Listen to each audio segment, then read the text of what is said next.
Pada 8 Mac 2014, Malaysia dikejutkan dengan kehilangan sebuah pesawat kapal terbang iaitu MH370 yang hilang semasa penerbangan dari Kuala Lumpur, Malaysia ke Beijing, China.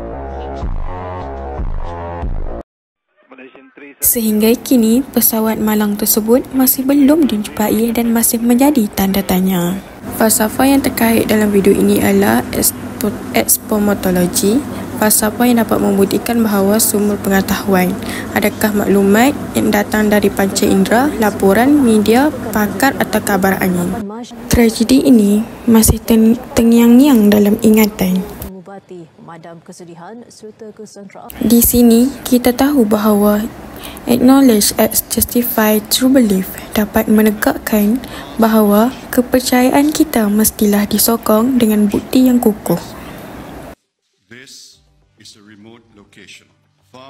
Oleh itu, kita perlu menilai sumber berdasarkan beberapa perkara.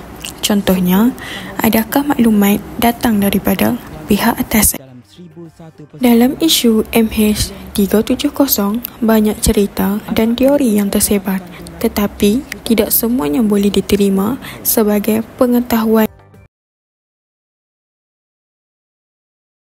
Kesimpulannya, dalam menilai sesuatu maklumat seperti kehilangan pesawat MH370, kita perlu menggunakan akal yang sangat rasional dan berpandukan konsep acknowledge justify true belief.